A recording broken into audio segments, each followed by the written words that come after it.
Over the last couple years, the U.S. Army has been going through a lot of changes when it comes to ammo production. And the reason is because currently in Ukraine, they're averaging about 8,000 155 millimeter shells a day.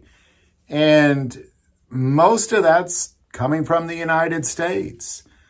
But in addition to that, you also have really a small arms race taking place around the world.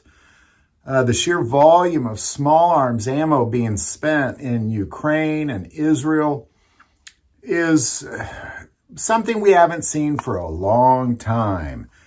But in addition to that, we also have the U.S. Army switching over calibers of the next generation of squad weapons.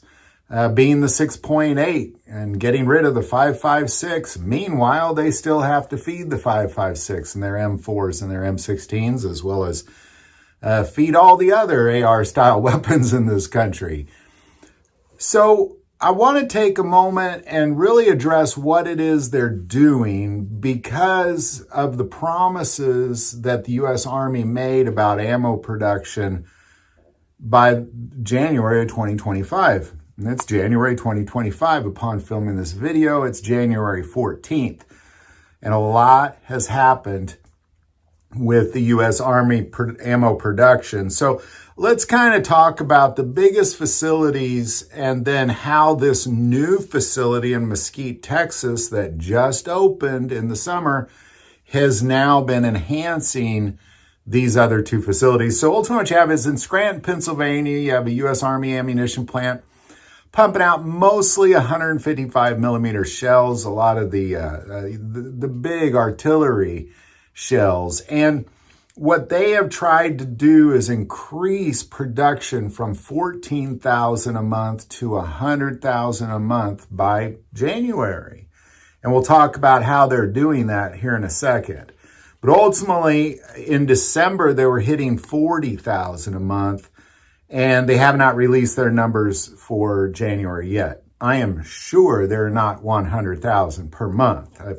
You're not going, maybe in the 50 to 70, but I'm sure they're not in the 100,000s per month. Now, in addition to that, at Lake City Ammo in Independence, Missouri, also run by the U.S. Army and operated by Winchester, they generally are producing around 4 million rounds a month of small arms ammo, mostly in the form of 5.56 NATO, 7.62 NATO, 9 millimeter, and 50 BMG. However, their efforts to integrate the 6.8 millimeter for the next generation of squad weapons, what they had done was they demolished a building that was pumping out 5.56, moved the 5.56 into the same facility with the 9 millimeter, and now they're building a new facility. This facility is not open. However, they continue to pump out a ton of ammo more than ever before because they're not only working around the clock, but they're hiring a lot more people. Being from Kansas City, you hear their ads on the radio all the time, hiring bullet makers. But in addition to that, all of their ammo production equipment is new. So they're able to produce a lot more in a smaller area. When I had originally heard that they demolished the facility before building the new one, I thought, why would they do that? But apparently it's working out just fine. So how are they doing this? Because if you recall, when we looked at the problem with ammo, when we had the ammo shortage in 2020, it was really a problem with the raw material.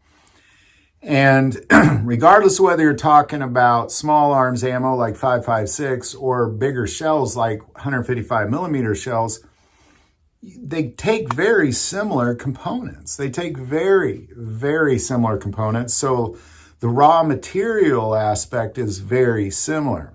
So now what you have with the U.S. Army's effort to increase production opening last summer was, and not just increase ammo production, but this facility in Mesquite, Texas, referred to as the Universal Artillery and Projectile Facility, operated by General Dynamics Ordnance and Tactical in Mesquite, Texas, is focused on producing parts, ammo parts. This new facility is extremely automated. It's filled with robots and conveyor belts. The description is you'll never see anybody pick up something and move it. It's always going to be a robot or a conveyor belt. You'll never see people on forklifts moving things around, because even when things have to be moved from one facility to the other, it's described as having like giant Roombas moving parts around and moving components around in an effort to massively increase ammo components. In addition to that, to amp up raw material production, and those two things are huge. So this is really why you have facilities like the 155 millimeter shell production plant in Scranton, Pennsylvania, able to increase production so much, is because of this facility in Mesquite, Texas. In addition to that, Lake City Ammo is able to pump out a ton more ammo because they have the raw material. But not only do they have the raw material, if you look at some of these larger private ammo producers, they're also pumping out ammo for the U.S. military.